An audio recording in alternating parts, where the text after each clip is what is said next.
Orbital decompression is an operation or a series of operations where we effectively increase the space available for the tissues of the eye socket, and we tend to particularly use it for treatment of patients with thyroid eye disease or a subgroup of these patients. With thyroid eye disease, you effectively have too much tissue for the restricted space of the bony orbit. The bony orbit has 4 walls, and you can treat the excess tissue either by removing some of the tissue, like too much ice cream in the ice cream cone, or else you can expand the cone. And we tend here to use bone decompression, where we remove some of the walls of the eye socket, create more space to allow the tissues to settle back into the orbit. The number of walls you remove varies between 1 to up to 3, dependent on how severe the excess of tissue is, how far forward the eyes are, and also the reason for doing it. In most cases with orbital decompression, we will do it when the disease process is relatively quiet. So it's for rehabilitation, for making the patient look better, more comfortable, less prominent eyes. But occasionally we're forced to do it rather earlier in the disease. For example, if the eyesight is failing due to the pressure within the socket, we create more space, and we may do that whilst the disease is still quite active. And as I say, we grade the amount that we do. The approach to the surgery varies according to the number of walls you want to decompress. The commonest will be to create windows in the outer walls of the socket, which gives a moderate amount of decompression, and we base the incision in a small incision in the outer angle, about 1 centimetre, half an inch long, and it hides itself extremely well because it falls into the natural smile lines at the outer angle. Really is a fantastic approach. Very rarely will you see the incision after a couple of months. It'll have faded in. Occasionally we also use a different incision which doesn't involve skin at all, and it's just based at the inner angle where we can reach the inner wall of the socket and part of the floor. And so whatever approach we use very well hidden incisions. It tends to be a highly successful operation if one does the right procedure, and so now we tend to tailor the number of walls we do according to the severity. Sometimes we will deliberately avoid doing too many walls at first, because originally we had some cases where you had over decompression.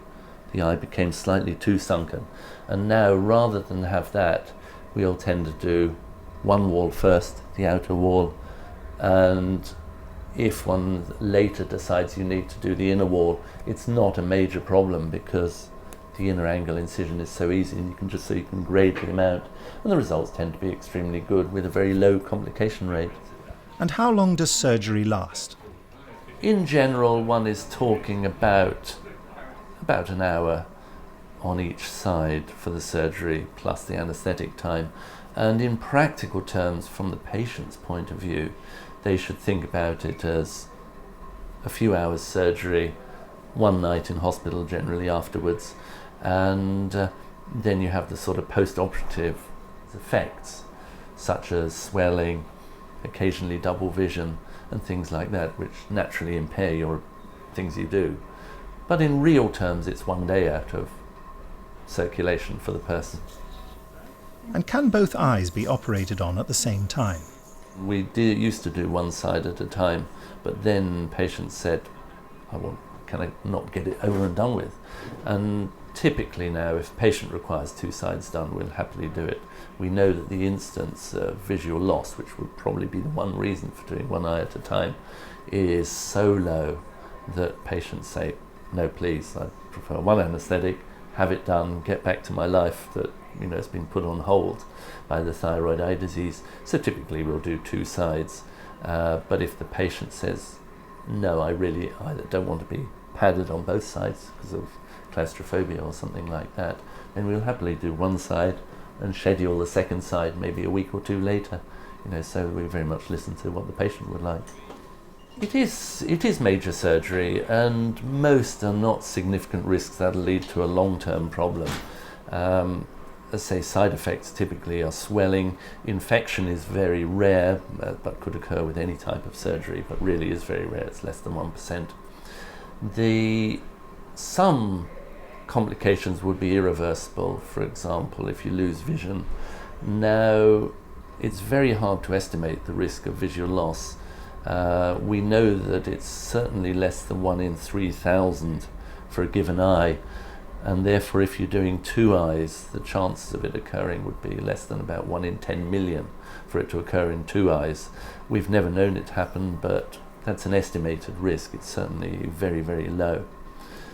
Most other things, probably one of the most awkward things is double vision. In most cases that will be transient, and it's just due to a bit of swelling, in the same way if you twisted your ankle, it'd be stiff and not working very well. Doing surgery on the eye socket, the tissues get slightly swollen, stiff, and so you tend to get a little bit of double vision, particularly on extremes of gaze. Most people that'll settle down fairly quickly, within days or weeks, but some people will have had double vision before, and that may be slightly more troublesome, or might develop double vision after the surgery, and again that might require something done about it, either prisms fitted in the glasses to help them function. Occasionally, if it's very troublesome, the double vision might blur out one lens on the glasses to allow them to run round until it's stable, and occasionally require squint surgery, but it is a minority of people who will finally require something done about double vision. Other complications or effects, some people may get a little bit of numbness, particularly of the cheek, because the nerve that gives feeling to the cheek, not movement, it doesn't affect movement, it's purely sensation to the cheek and the upper teeth. That nerve goes across the floor of the eye socket, and if you decompress the floor, the nerve often will say, "What's happened?" and stop working for a while. But typically that picks up in about over 95% of cases. But a few people will get permanent difference in sensation, not movement. And other complications are very rare. Occasionally you get sinusitis in the early days, but that's rare. And last of all, with outer wall decompression, you occasionally get a very slight wobble of the image, maybe in only about 1 to 2% of patients when they chew vigorously, because the muscle used with chewing sits next to that outer wall, and so if they really chew hard, they might notice a slight wobble. Very hard for you to see as an outsider, but they just perceive a very slight wobble. Doesn't tend to trouble them, but they report it and say, "I thought the wine was too strong," when they're having a pleasant dinner.